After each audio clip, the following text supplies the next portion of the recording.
Something has gone badly wrong in Britain, and most people know it, not in the vague sense of things not feeling quite right, in the specific sense of looking at the numbers, looking at the streets, looking at the options available to a young person in this country in 2026, and understanding that what is being offered is not what was promised.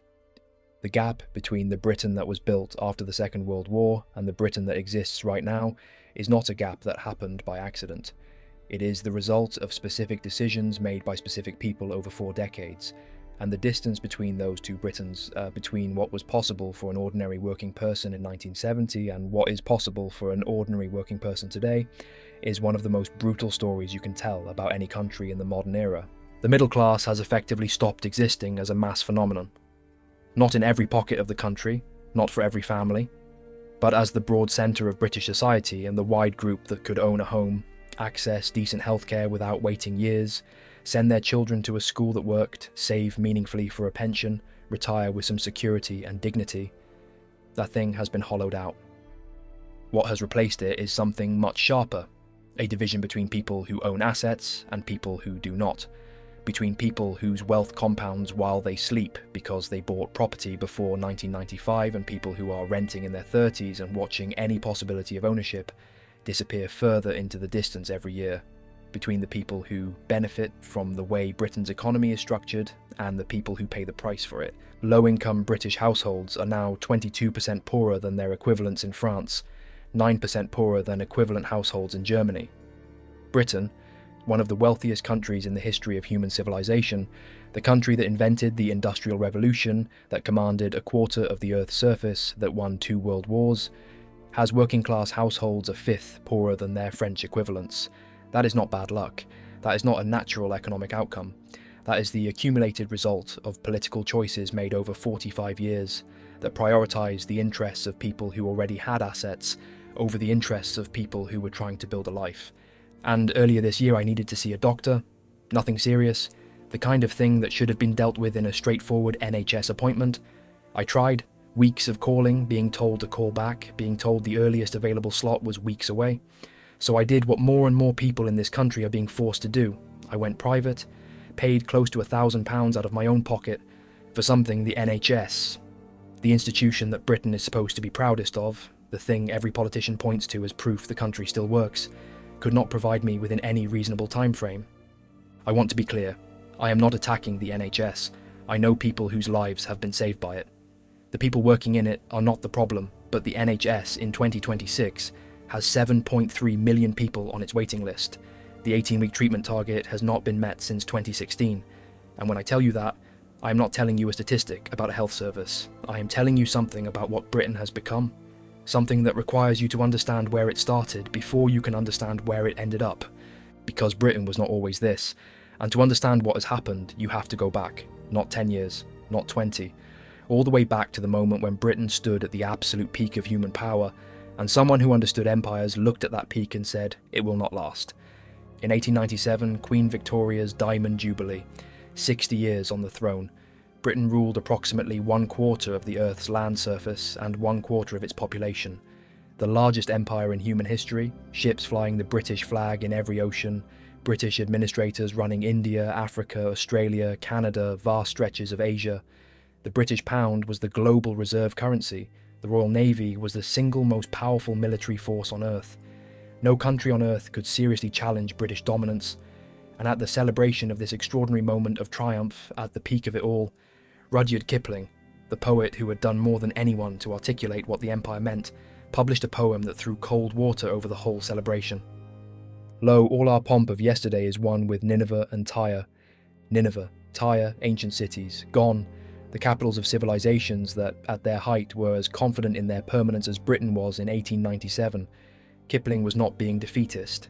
He was being honest. He had grown up inside the empire. He had watched it operate from the inside, and what he saw was a civilization that had already begun to stop believing in itself, in the ways that matter. The young were becoming, as Orwell would later describe, hedonistic or disaffected. The desire to paint the map red was evaporating. The virtue had gone out of the classes that had built it. Orwell put it differently. He described the British as a dull, decent people, cherishing and fortifying their dullness behind 250,000 bayonets. He was describing an empire that was already hollow at its core, operating on momentum and habit and the absence of a serious challenger rather than on genuine vitality. And this was in the 1930s when the empire was technically still at its height. Here is the thing about empires: they never look like they are ending from the inside. The people living inside them cannot see it clearly because the structures are still there. The institutions still function. The flag still flies. The bureaucracy still processes its paperwork. The army still parades. It is only from the outside, or in hindsight, that the hollowing becomes visible. And the people who saw Britain most clearly from the outside in the middle of the 20th century were, of all people, the Germans. Hitler did not hate the British Empire. In the early years he worshipped it. He studied it obsessively as the blueprint for what Germany would do in Eastern Europe. In Mein Kampf, published in 1925, he wrote about how a relatively small island nation had managed to govern 350 million Indians with a handful of officials. He saw it as the supreme example of what a racially disciplined people could achieve on a continental scale. By August 1941, weeks into the invasion of the Soviet Union, he was telling his inner circle, "What India was for England, the territories of Russia will be for us." The English, with 250,000 men, including 50,000 soldiers, governed 400 million Indians. What India is for England, the Eastern Territory, will be for us. He was not describing the British Empire as an enemy. He was describing it as the model, as the thing Germany would replicate and surpass. The Nazi propaganda apparatus in the 1930s ran lengthy series of articles in German newspapers praising British imperial history and drawing direct parallels between the building of the British Empire and the building of the German Empire in the future. The British were described as Volksdeutsche, people of Germanic origin. The royal family is partly German. The empire they built was presented as confirmation of what the Anglo-Saxon race, a race with Germanic roots, could produce when it committed itself to civilizational dominance. Hitler believed genuinely that Britain and Germany should be allies, that the British with their empire and the Germans with their continental ambitions were natural partners. He spent years trying to engineer that alliance. He never fully accepted that Britain would choose to fight him.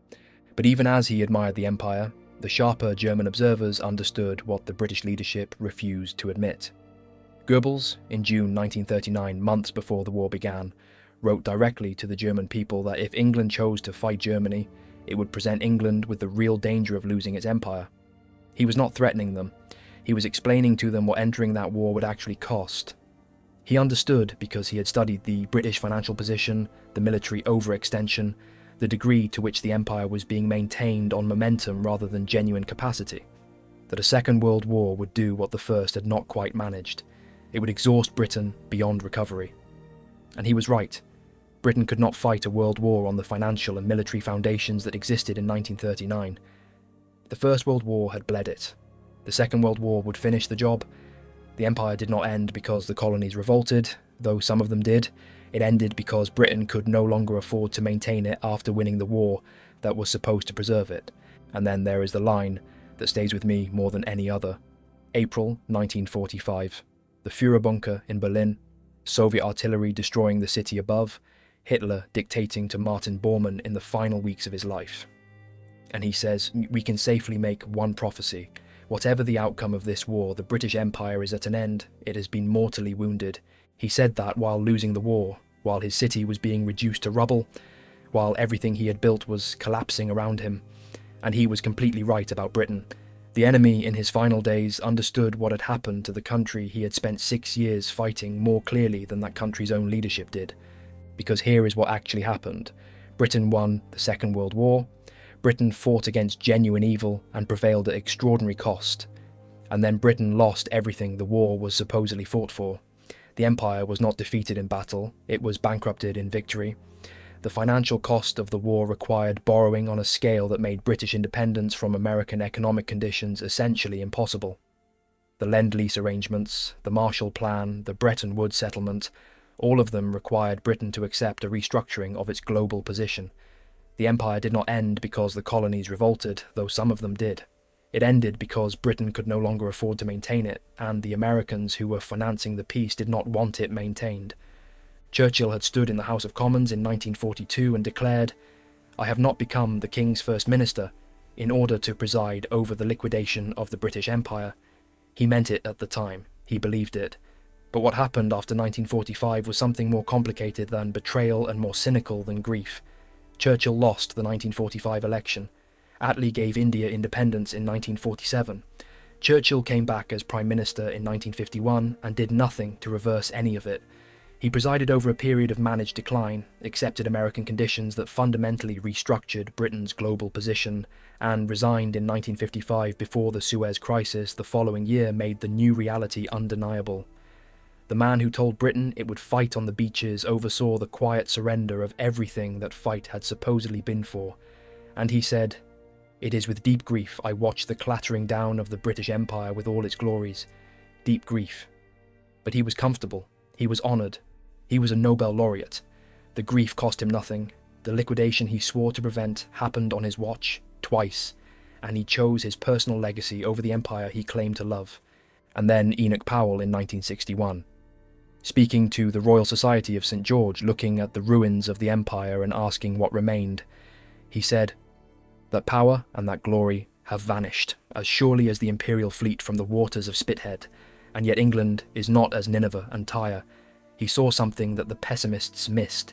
He said that amid the fragments of demolished glory, we find, like one of her own oak trees, standing and growing, the sap still rising from her ancient roots to meet the spring, England herself. He was not celebrating the loss of the empire. He was arguing that something essential remained in the people themselves, something stubborn and alive that would outlast the structures built around it. 7 years later, Powell gave his Rivers of Blood speech. You know it. Everyone knows it. The controversy around it has for 50 years prevented an honest engagement with what he was actually observing, which was that rapid and large-scale demographic change imposed on communities that had not been consulted was going to produce social tension that the political class was refusing to acknowledge. Whether you agree with his conclusions or not, the observation that managing mass social change requires honest public deliberation rather than institutional silence has been proven correct by everything that has happened since. The riots of the summer of 2024 were not caused by Enoch Powell's speech in 1968.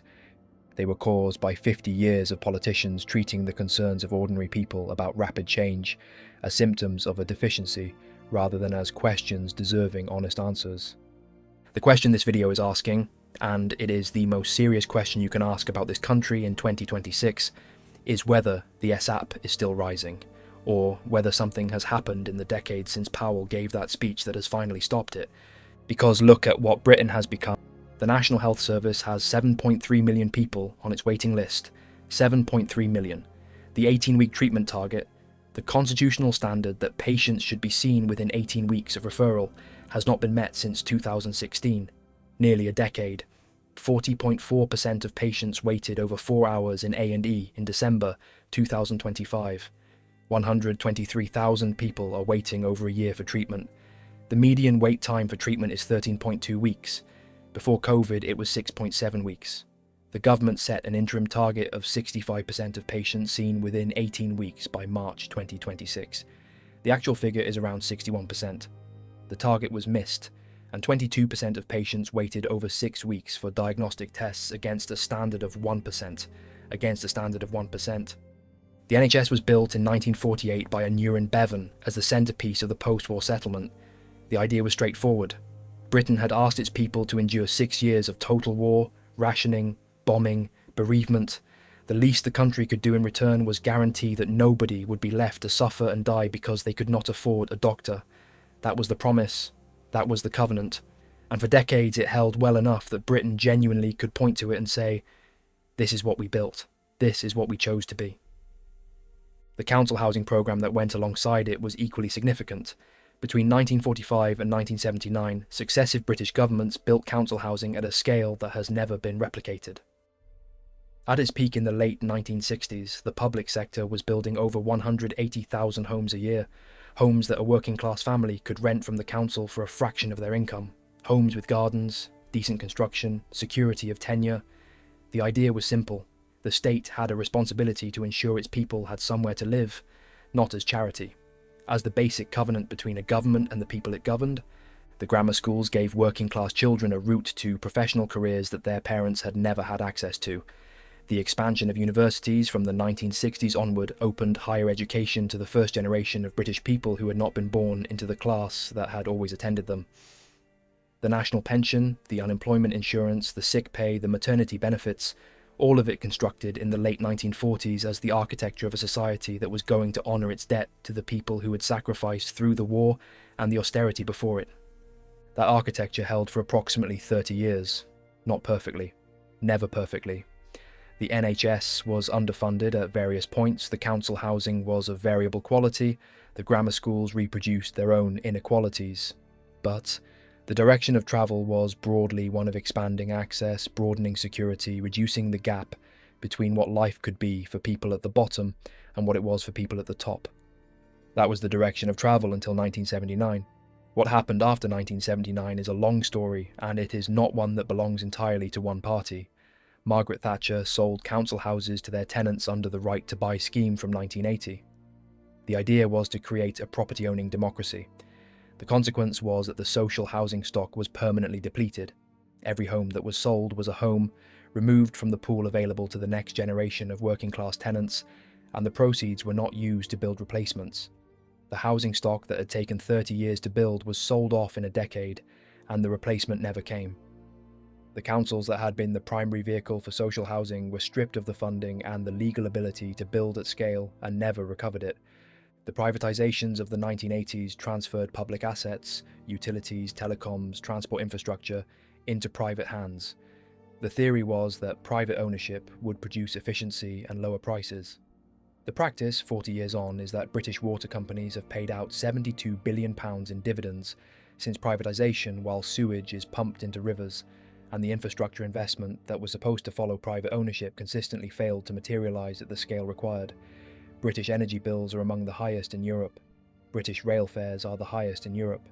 The infrastructure that was built through public investment, transferred to private ownership, and then not adequately reinvested in, is now visibly deteriorating.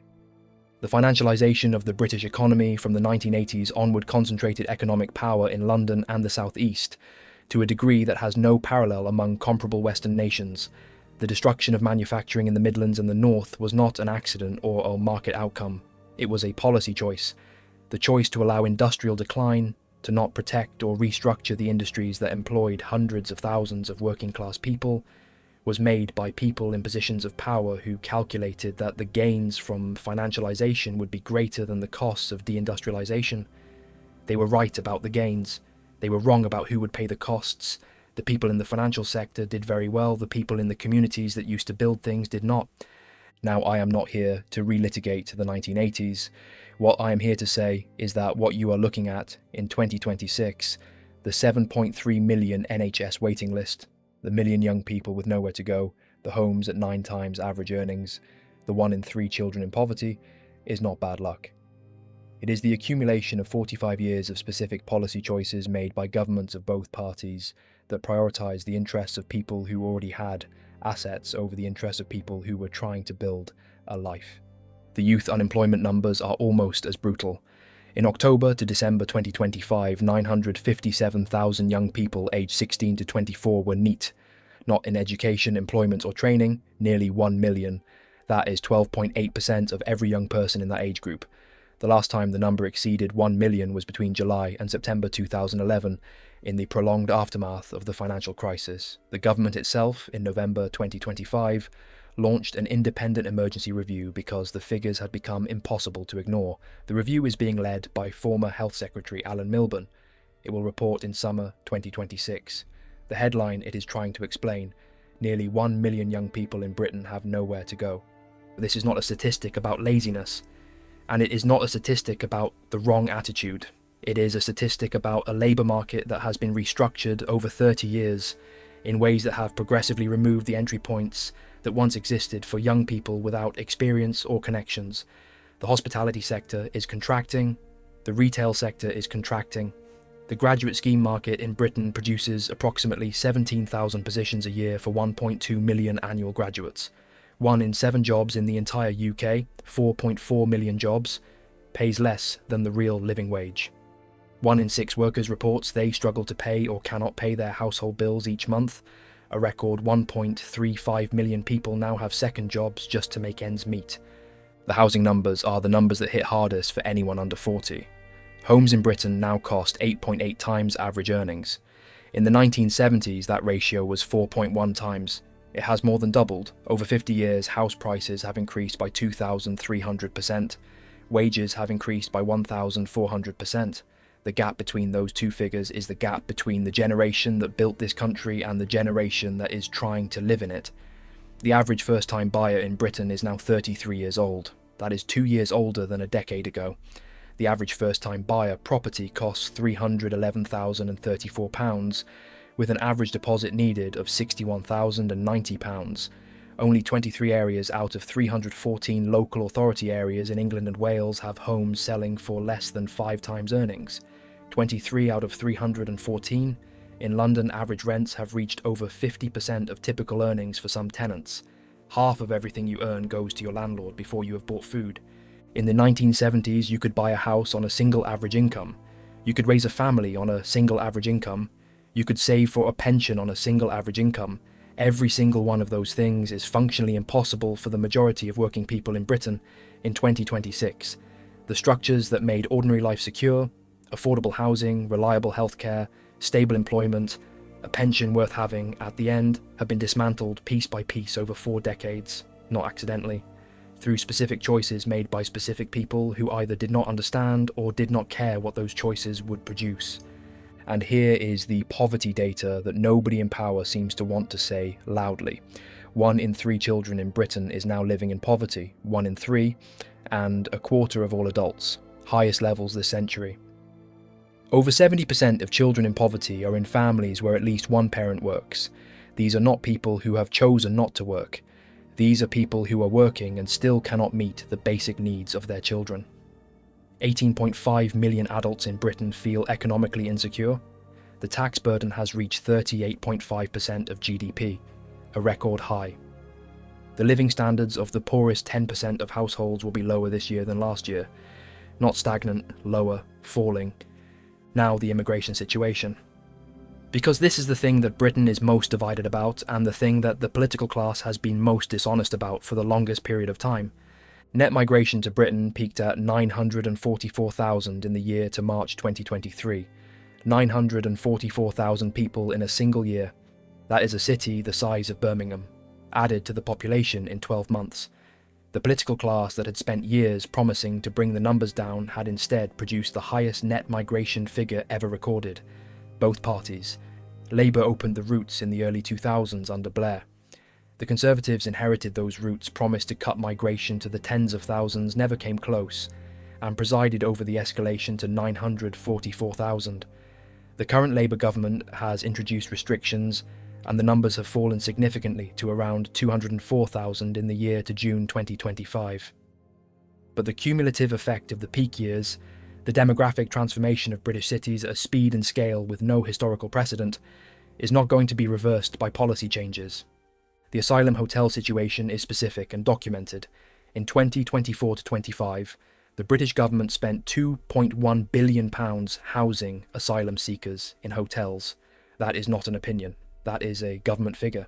At the end of 2025, around 31,000 asylum seekers were living in hotels across the country.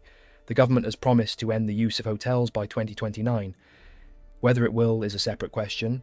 The specific communities where these hotels are located, many of them working-class towns that have faced decades of deindustrialisation and economic decline, did not ask for this, were not consulted about it, and have in many cases watched a significant public resource being directed toward people who arrived illegally, while their own NHS waiting lists grow and their own young people cannot find work.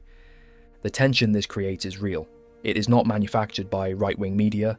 It is the predictable consequence of asking communities that already feel abandoned and overlooked to absorb rapid demographic change while the institutions that are supposed to serve them continue to deteriorate.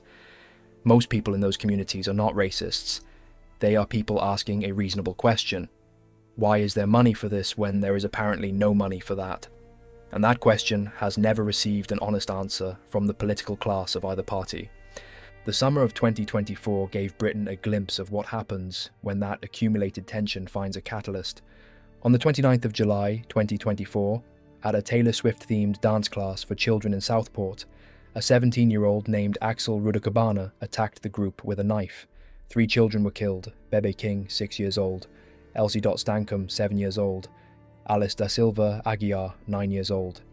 8 other children were wounded. 2 adults were critically injured, 3 girls. A dance class. A Tuesday morning in July. What followed was the largest social unrest in England since the 2011 riots.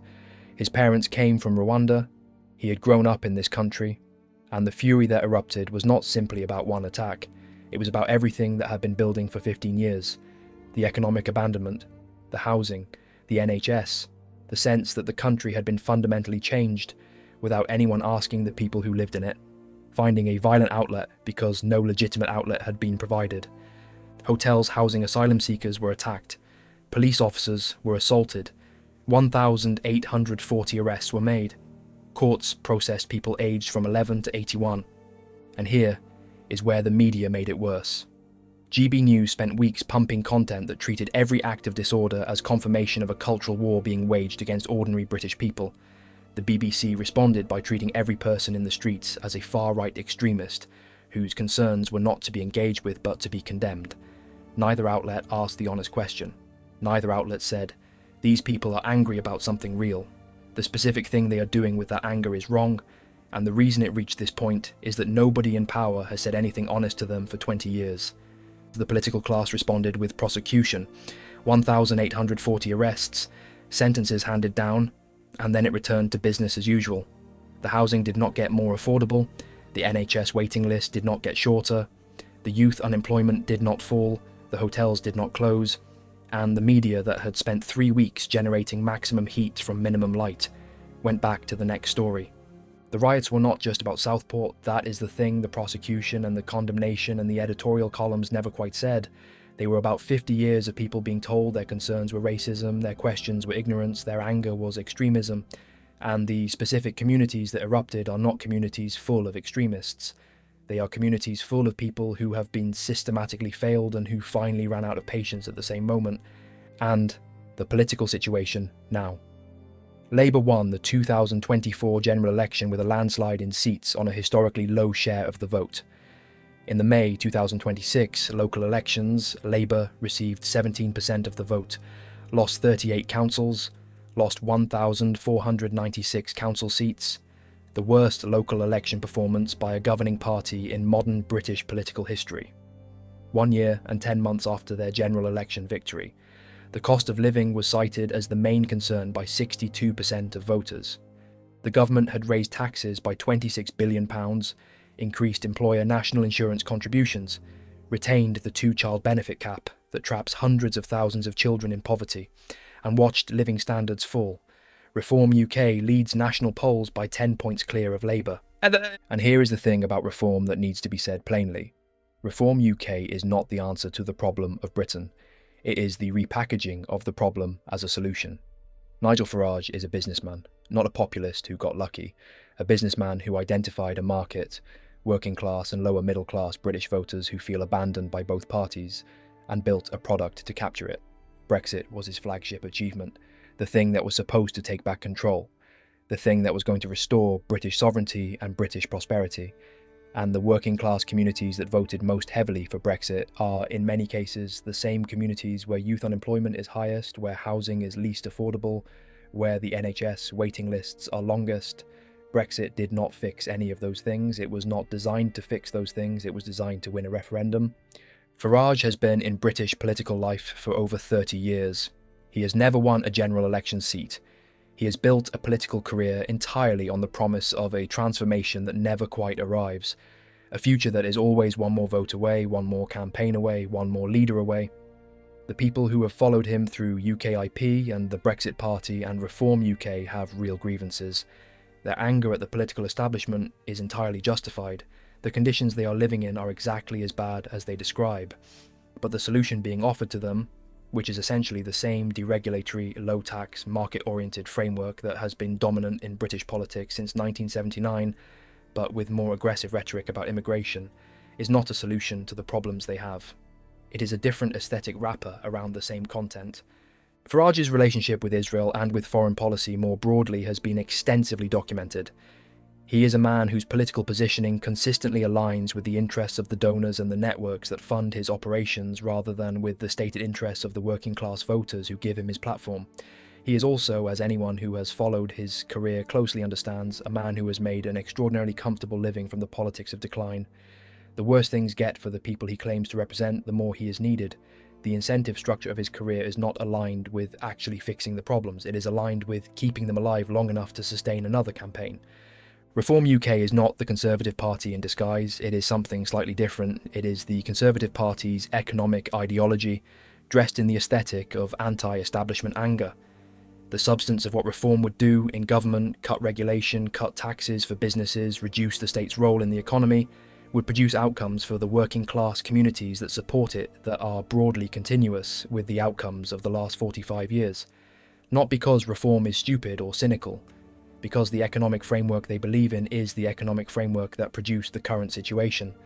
And then there is Rupert Lowe and Restore Britain, launched formally on the 13th of February 2026. 13 words on X. I am today launching Restore Britain as a national political party. 2.4 million views within hours. He is an MP for Great Yarmouth. He has 23 councillors. He split from Reform after Nigel Farage had him suspended, with allegations of threatening behaviour that the Crown Prosecution Service looked at and found nothing to prosecute. He came out of it calling Farage a messiah figure whose party was a protest movement going nowhere. He has positioned Restore Britain as a genuine alternative, not just a different vessel for the same anger, but a different structure entirely, an umbrella organisation for locally grounded political groups rather than a centralised party controlled from the top. Whether Restore Britain is genuinely different from what has come before is a question this video is not going to answer. It is too early, it is too small. 1 MP, 23 councillors, a launch that got millions of views, and a media that has not decided yet whether to take it seriously or dismiss it. The people putting their faith in it are people who have already tried Labour and been failed, who tried the Conservatives and were failed, who voted for Brexit and watched it produce very little of what was promised, who looked at Reform and understood that Nigel Farage is a businessman with a brand. They are people who are running out of options and reaching for whatever the next option is, whether Rupert Lowe is that option or whether Restore Britain is another outlet for the same anger that never quite produces the change it promises.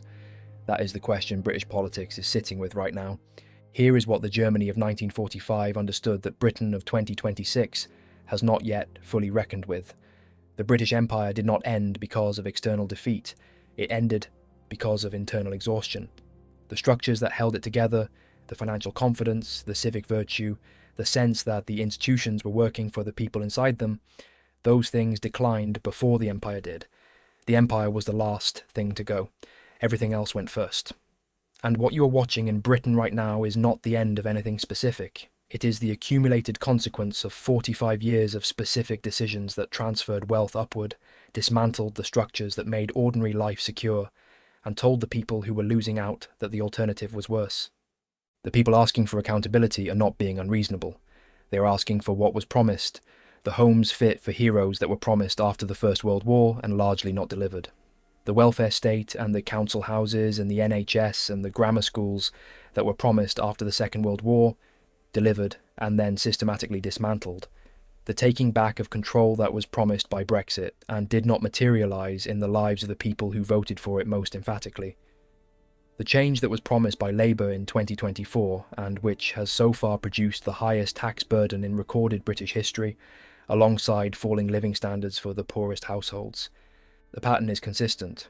The promises are made, the promises are not kept, the people who made the promises retire comfortably, and the political vehicles that exist to channel the anger at this, currently Reform UK, currently Restore Britain, are either another version of the same problem dressed in different language, or something genuinely new that has not yet been tested at scale. Churchill grieved watching the empire fall, the grief was real, but the empire had already been exhausted from the inside long before it formally dissolved. What needs to be grieved in Britain now is not the empire. The empire is not coming back, and most people do not want it back. What needs to be grieved is the post-war settlement, the genuine achievement of 1945 to 1979, the period when working-class people in Britain could afford homes, could access healthcare without waiting years, could find work for their children, could retire with dignity. That was real. It was built. It was then taken apart.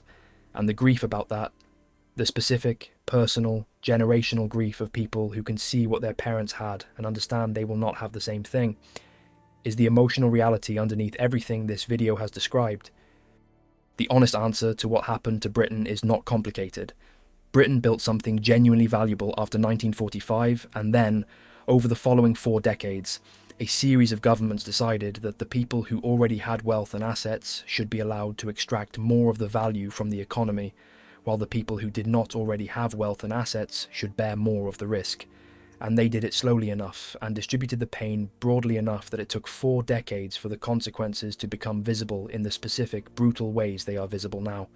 1 in 3 children in poverty, £1,000 for an ear infection, nearly 1 million young people with nowhere to go, homes at 9 times average wages, and a political class that got 17% of the vote and is now asking everyone to be patient while it processes the feedback. Kipling saw it coming in 1897, Orwell named it in the 1930s, the Germans predicted it in 1939 and confirmed it in 1945. Powell watched it happen in 1961 and found reason to hope. The question is not whether Britain can diagnose its own condition, it clearly can. The question is whether it can produce, from within the ruins of what was built and what was destroyed, the political and civic energy to build something again. The oak tree Powell described is still there. You can see it in the specific communities that have absorbed everything the last 40 years threw at them and are still standing, in the people working double shifts to keep families together, in the young people who despite everything are still trying to find a route forward, in the stubborn refusal of ordinary British people to simply accept that what they are being given is all there is and the sap is still rising. The question is whether anyone in a position to act on it will find the honesty and the courage to say so. What happened to Britain? That happened, and now we decide what happens next.